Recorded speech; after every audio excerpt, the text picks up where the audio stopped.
Welcome, everyone. I'll remind you, for those who are joining for the first time, that I'm Isaac Zablocki. I'm the director and co-founder of ReelAbilities Film Festival, New York, and we're excited to have you here. This is the second shorts program. I'm watching our numbers slowly go up. This is my favorite game, to see the numbers of people joining in.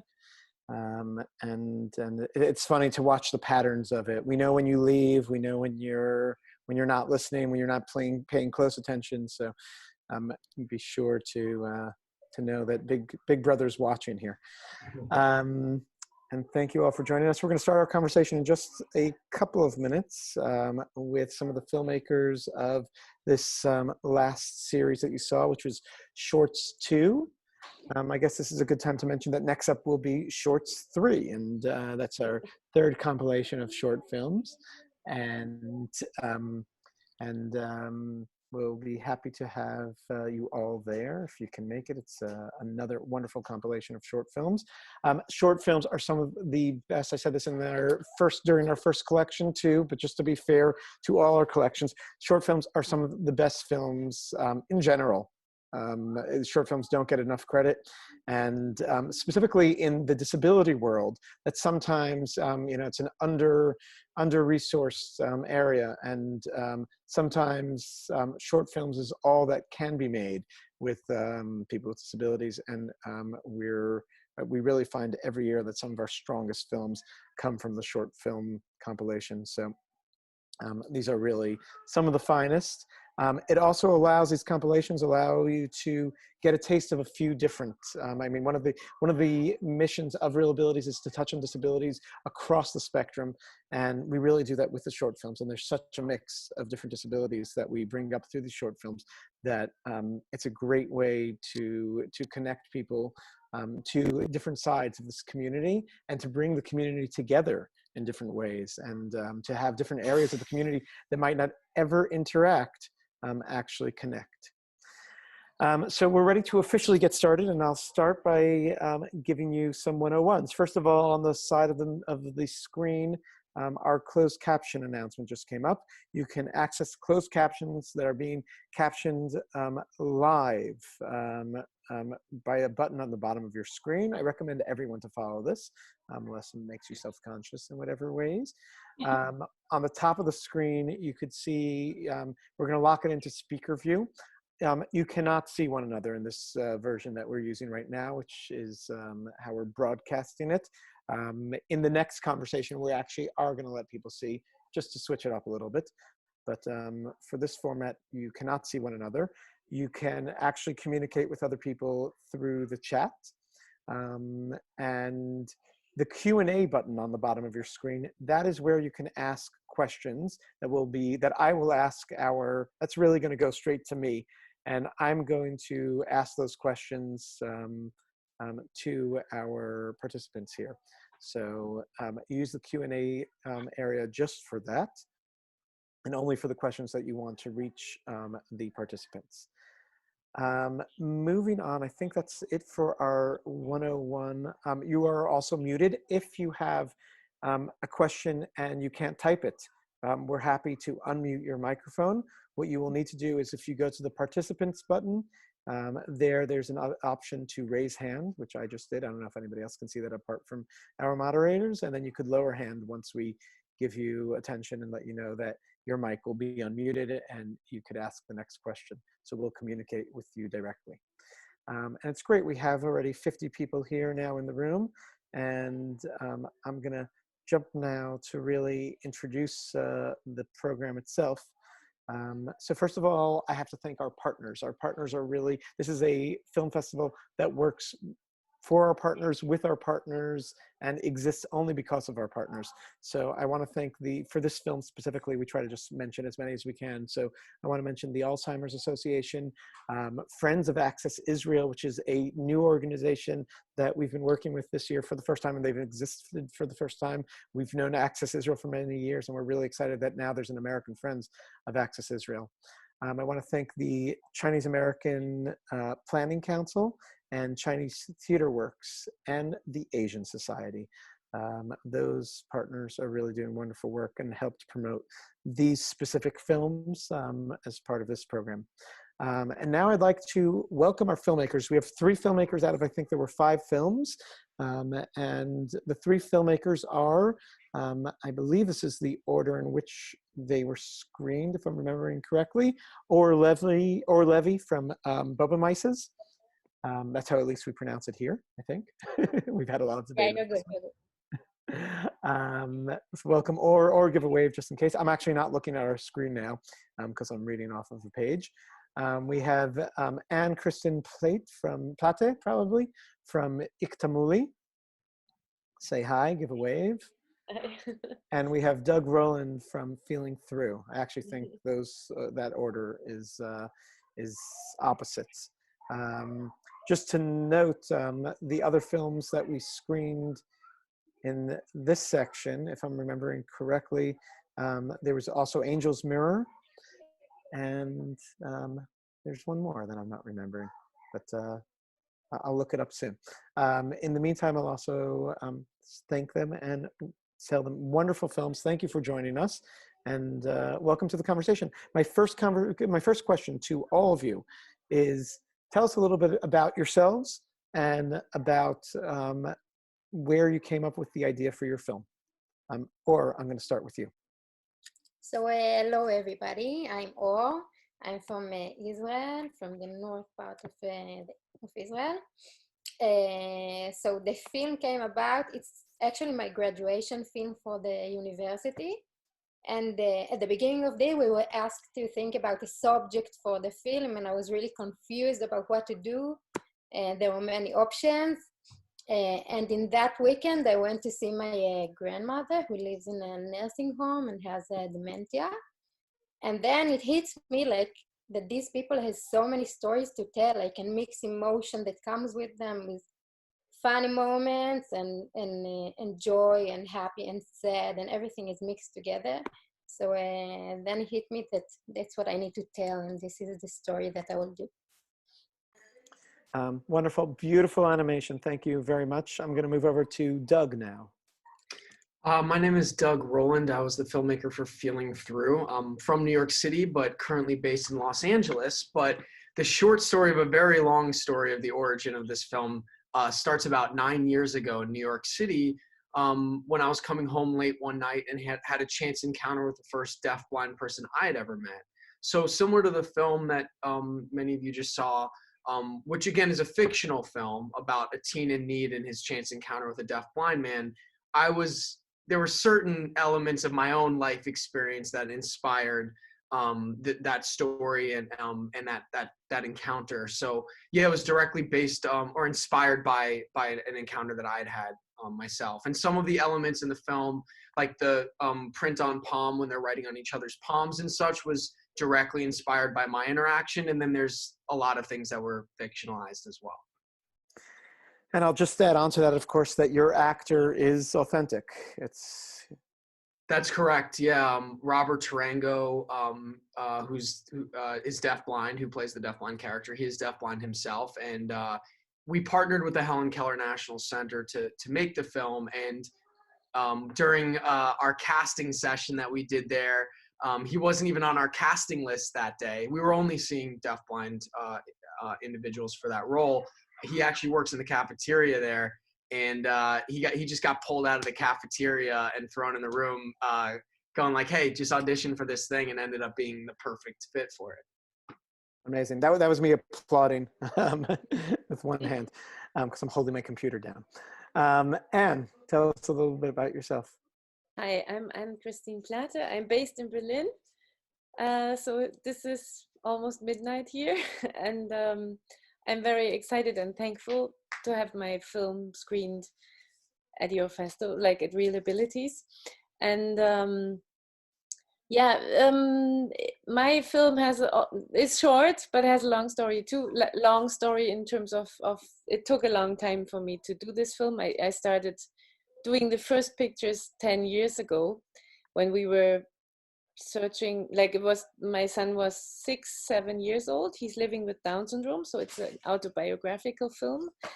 And I started drawing to just express my self-pity, because I couldn't channel it. I couldn't talk about that with someone else. So, And then it took me a long time to really, to be brave enough to say, okay, I'm going to go out with that.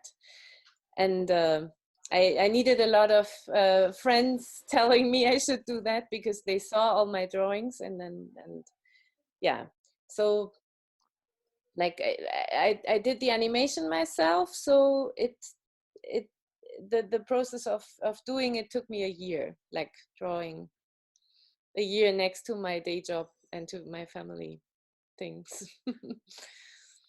Fantastic, and a wonderful job. And it was all three films really engaging and different, and I think have amazing lessons too. And that's a big part of, I believe, filmmaking. I think filmmakers are trying to tell a story that's meant to impact people. And I would love to know from you what you hope your film does, and this goes to all three of you, but I'll call out on you one by one. What you hope your film does to for audiences. What's the message that you want to bring through bringing this voice to light? Anne, I'm going to start with you, just because you went last time. Like first I did the film, like as I said, I think I did the film like for myself, to kind of overcome something within me or express something. And then I like when I found, or when I watched it with people, I found out that like everyone can resonate to it, kind of like there's a lot of like almost everyone could relate to that.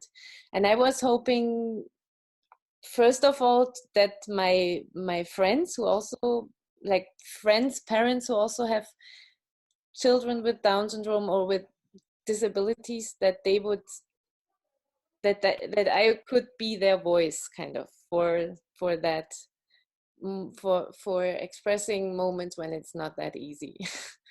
So that was my hope, that I could, and I think it worked out. At least a lot of my friends who have children with disabilities could relate to that, and the emotions definitely were expressed and clear, and I think very relevant to anyone, I'd say. Doug, what would you what was your goal? What did you hope to do to the audiences? Sure. So we actually most often screen the film as part of this 90-minute event called the Feeling Through Experience, which includes feeling through the film that was just shown, a supporting documentary that follows the making of the film, casting Robert, working with him, as well as a panel discussion and Q&A, very similar to what we're doing here. And part of what's really great about partnering with an organization like Helen Keller National Center and Helen Keller Services is that we've worked together to hold about 15 or so of these events across the country thus far, with many more to come once we're able to do live screenings again. And first and foremost, it's about building bridges between communities. One of the things we love about ReelAbilities Film Festival is that it's fully accessible. We do all of our screening events as fully accessible screening events as well, with stage interpreters and tactile interpreters, open captions, audio description, and it's something where we can bring a whole diverse audience together, building bridges between communities to create connections. And it's also about raising awareness about accessibility, just in the process of that, and obviously about the deafblind community as well. And moving forward, some of our goals for next year and beyond are we're building a curriculum to share specifically in the school setting and a couple other settings, to have it be something that beyond the screenings themselves and what we're able to accomplish in bringing people together and connecting people, we'll be able to spread out on a much larger scale, sharing it around the world with anyone who wants to download those assets and hold their own Feeling Through experience. Fantastic. And definitely the filmmaking process of this one is one that we could dive into a little bit more soon, and I think is a big part of it. Or if you can share a little bit about how you hope Bube Maises will impact people. So the movie is about an old woman with dementia, and it's inspired by my grandmother. And many times that I go to visit her, it's like very hard to communicate with her because she's like in her own state of mind and everything. So I wanted to show and explore ways to still communicate with the person with dementia and to show it in the movie in pathways. And also to show not only the person with the dementia or the illness, and also to show the struggle of the family, of the close family to the situation. That's it. How are you hoping, though, the audience? What are you hoping when you're bringing this? I mean, obviously this is a very personal story to you, but by sharing it to the public, what are you hoping will be the impact on the public? Well, I wanted to show the world of the demented person, and to explore different ways to communicate with him, and also that the audience will see. Because I see myself that I struggle to communicate with my grandmother, and I wanted to show that it is possible in different ways, and to still communicate with the person and to see him for who he is. Great. And I think once again, very, very effective and very relevant and universal too.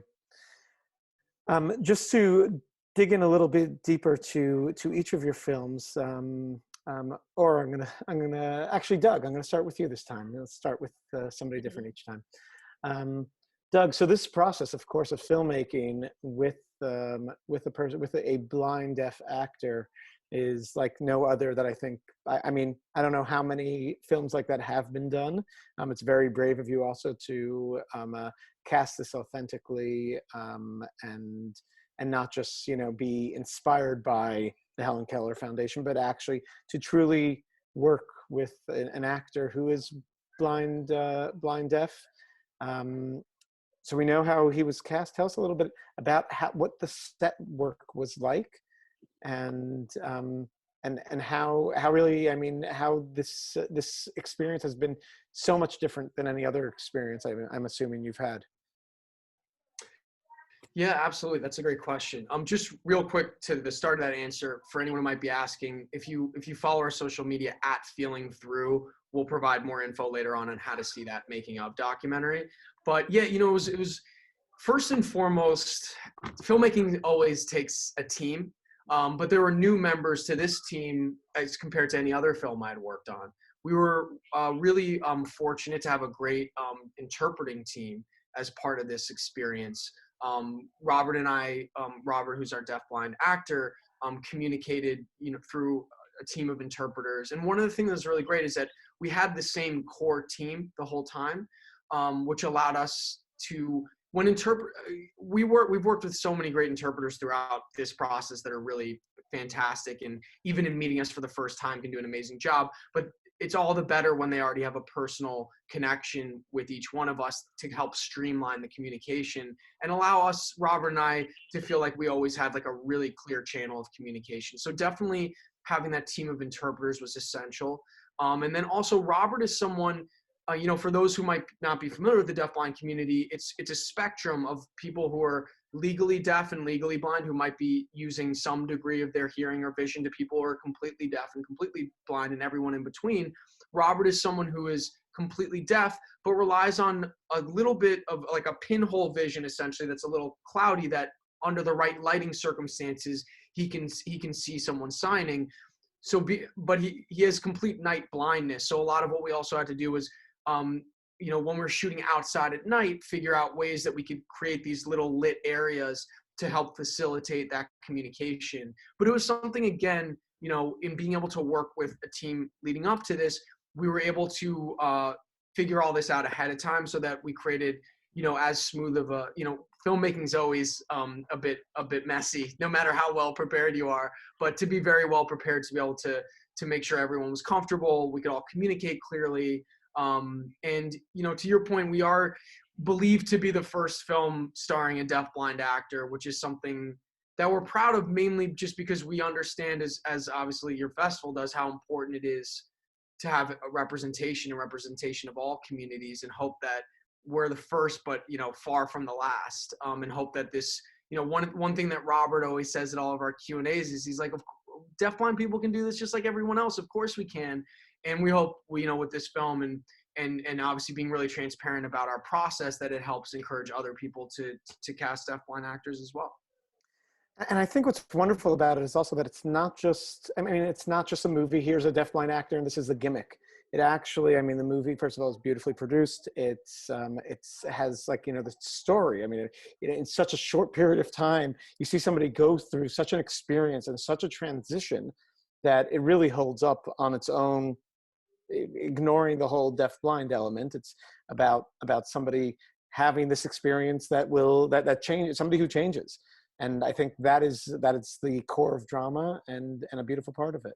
And I love that you mentioned that. And just to piggyback on that for 1 second, one thing, when I first approached the Helen Keller National Center to ask them to partner with me on this, I said, this is a film that includes a deafblind character that I'd like played by a deafblind actor.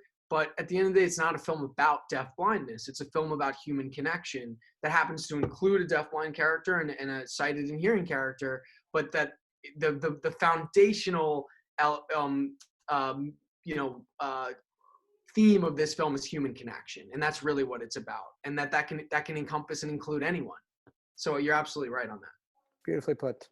And I think that's the core of what we look for here at ReelAbilities, as far as these films that tell a human story. That, my favorite films are where it's not about the disability, and I don't think this was about the disability at all. He happened to have a disability, but the movie wasn't about his disability. It was actually about the other character. Let me move over to Or for a moment with Bube Maises. And tell us, first of all, the animation in your film is beautiful. Tell us a little bit about the style and how you chose to do that. It is really fantastic. The style itself is I took references from the 50s and 40s. I calculated in my mind where the grandma was young, and I kind of used cartoons from that era, and that's what inspired me in the process. That works really well. I feel even the colors are very much feel a little 1950s or so. And as far as the telling of the story, using those different squares that kind of open up, tell us about that thought process. So I decided to use all the frames in the movie because I wanted to show different perspectives and different feelings and different worlds of characters, or the past and the present, to show the differences using the frames in the film. Also very, very unique and very effective in the way they speak to one another. Was there anything else in the process that you kind of felt that you started at a certain point, but by the time you got to the end of the process, that you felt that that you had changed or learned? How is this different? How is the final movie different than where you first conceived it? That's basically my question. It's very different. The script was totally different. I thought about doing a humoristic movie, but I didn't want to make a laugh about the characters. I wanted to show them to tell their story, but in a humoristic ways, which was less successful. So the script went a roller coaster really, and it came about just in the last minute. And it was also really hard to show in such a short movie all the different aspects of the story, and to make it understandable. It was really hard task. Yeah, that was it. Is it going to a lot of festivals? Dementia is something that's, of course, universally a major theme now, and definitely something that I think everyone has some sort of connection to. And has it been? And so I think this film could really speak universally. Where has it been going? Tell us a little bit about the festival it's going. Yeah, where is it going around the world? Which audiences has it been impacting?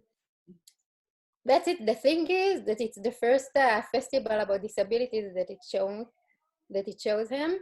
the other festival, it has been in many festivals around the world, but it's never about disability, just regular movies or students movies or animation festivals and sorts of this style of festivals, not especially about disability.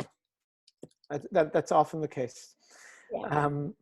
Anne, let's talk a little bit more about Iktamuli. First of all, the title, I know it's explained a little bit at the beginning. It's explained at the beginning of the film. But how did you choose the title? Like the word really, like, yeah, the word really came up to my mind when I was almost about to freak out because I didn't have any patience anymore. And it just came out of my mind, of my mouth, not out of my. So it was it's an artificial word, which from then on, like when my son was 7 years old, I used for such situations when I would rather go out, and not, and this word became, like, Iktamuli became a word between us, which changed its meaning. We then used it for all kinds of situations, and then like in the end, it was a word for a very good situation, for a connection, I would say. So when we were when we went to the playground, for example, like my son would take it over and use it, and would just say Iktamuli because he feels good, or he wants to connect with me. So it was an easy task to choose that as a title. Like, I think it's just this it's a word which is very personal, but it's very it's unique. No one else has it. So so I think that's why I chose the title.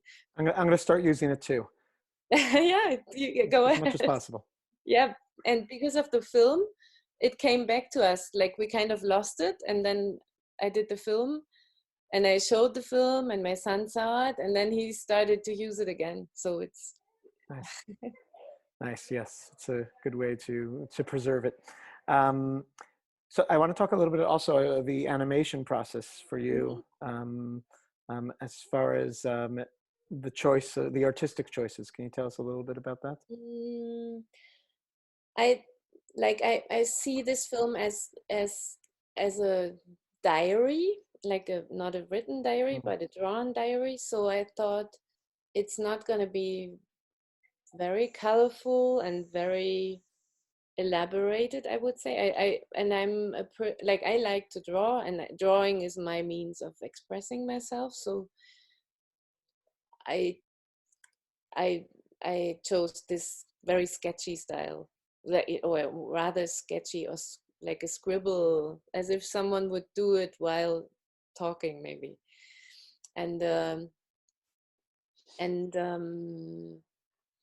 I had a scene, like I did a lot of drawings, and then I saw, okay, this is the scene where the child's in the water, like the mother is in this, like, it's this chaos, the mother's frustrated, and it's this, I don't know how you call it, this cloud or swirl, maybe swirl, and this becomes her,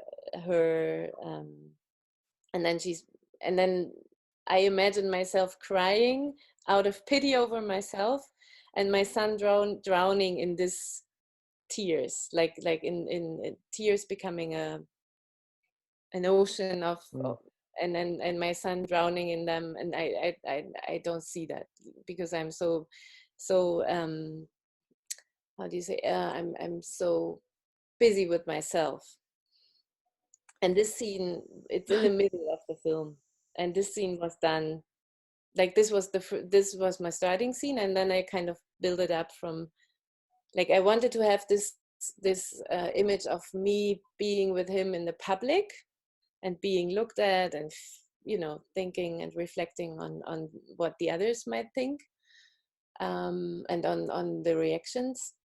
And I wanted to have all the, and I also wanted to have a beautiful, beautiful connective moment, or a moment when we are in a, in connection.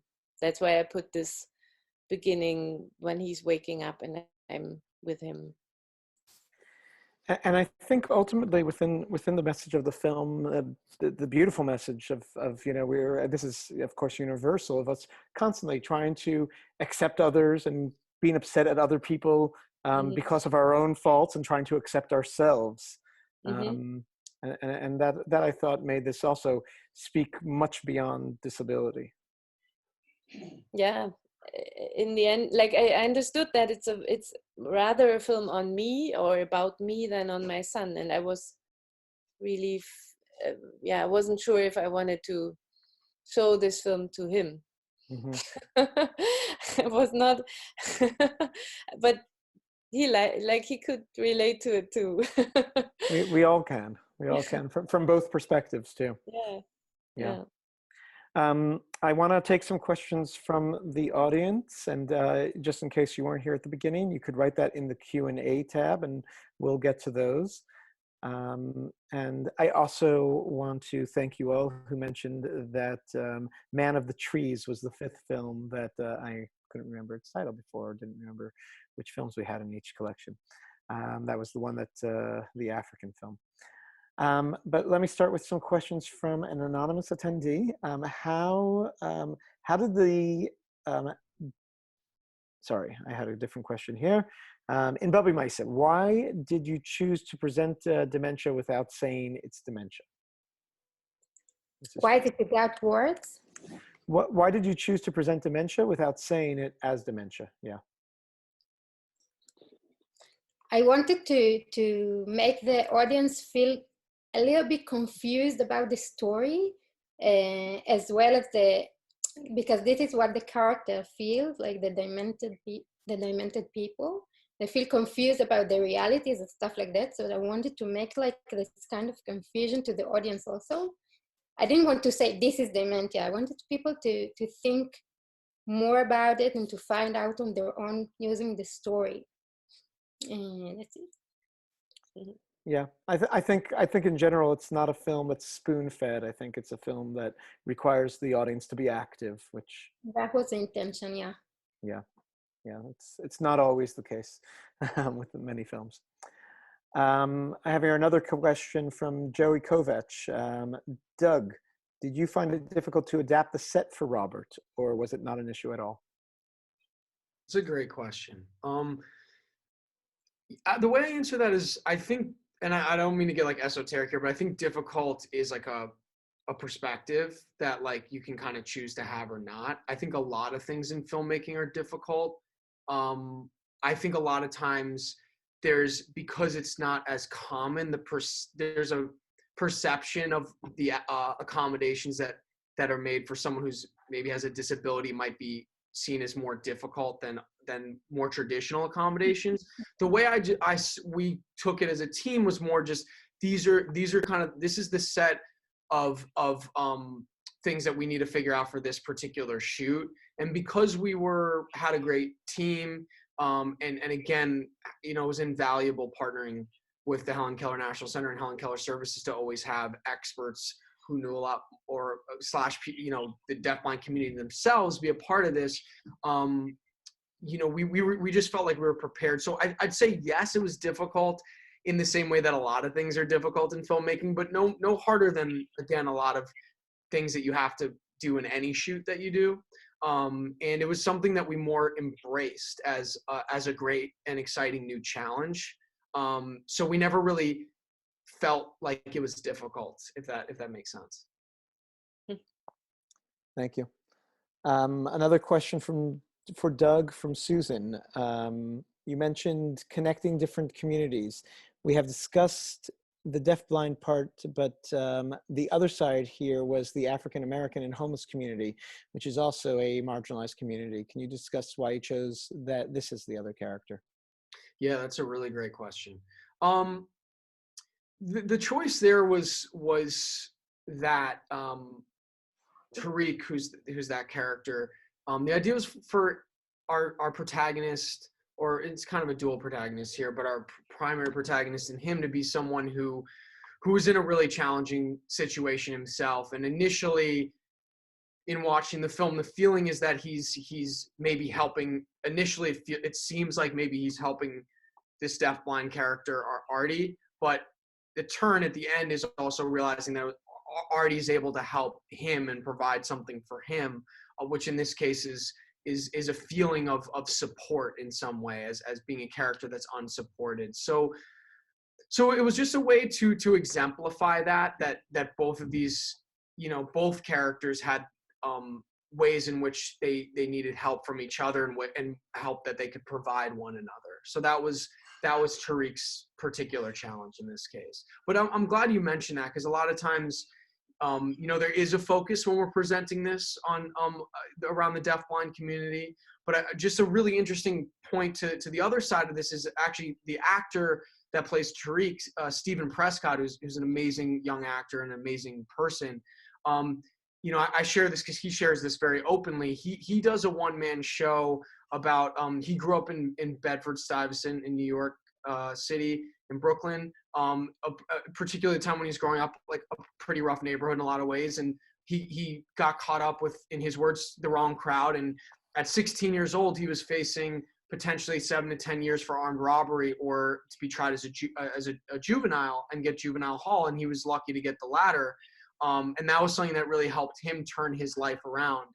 And that's something that we sometimes get to talk about that side of the coin, and some other topics that open up around, Tariq's character and also Stephen's story. But yeah, again, it speaks to the overall theme that again, this is about human connection, and that can involve any type of human, as kind of a larger umbrella topic of the film. But I'm glad you mentioned that. It's a really great question. Fascinating. Thank you, Susan, for asking. I have a question here for Anne. I think this is going to be our last question from the audience. Is there anything you would change about how you decided to tell this story? After having finished, no. No. That's a good state of mind to be in. So before I thank you, I just wanted to ask, what is next for all three of you? Who's starting? I'm sorry, that's my bad as a moderator. Let's start with you, Anne. I'm about to work together with with artists with so-called mental disabilities, and we are going to do an animation. Like I want to do education clips on sexuality with them. So it's going to be an inclusive art project or a film project, and yeah. Well, if it's a film, we'd love to see that here. Yeah, we start to work in September, so I hope. Fabulous. Or what's next for you? So I just finished a degree in university, and I started working in an advertising company as a graphic designer and animation maker. So this is kind of what I do right now. Great. And Doug? So we're developing the feature film version of Feeling Through, but also more immediately, being inspired by, ReelAbilities Film Festival and some other entities out there that are doing a really good job of, how do we bring stories and connect people during this very present time where being in the same space isn't possible.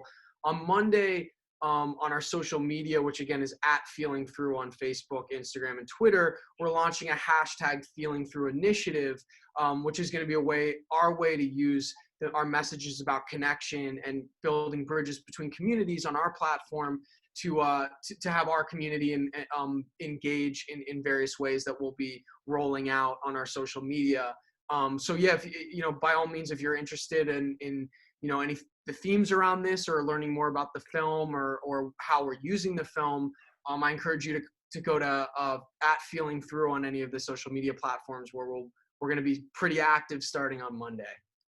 And we could share that in the chat box here on the right, so everyone can see it, if you want to use that. This is one of the amazing things actually about like Q&As on this format here in Zoom is that, you know, at the same time, people can be chatting and sharing information. And the other day I shared a file as we were going on. So so it's a wonderful process, and it's a great way. Also, we were able to have 3 people from around the world in one place for this amazing conversation.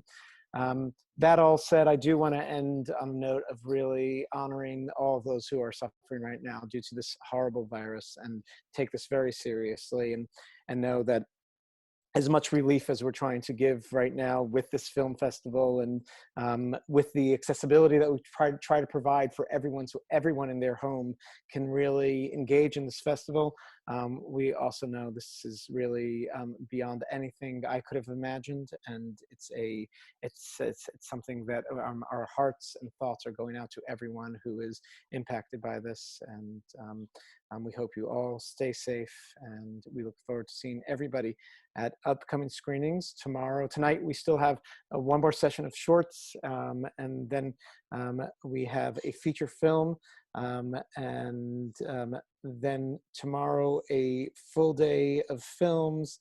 Our Time Machine is the feature film tonight.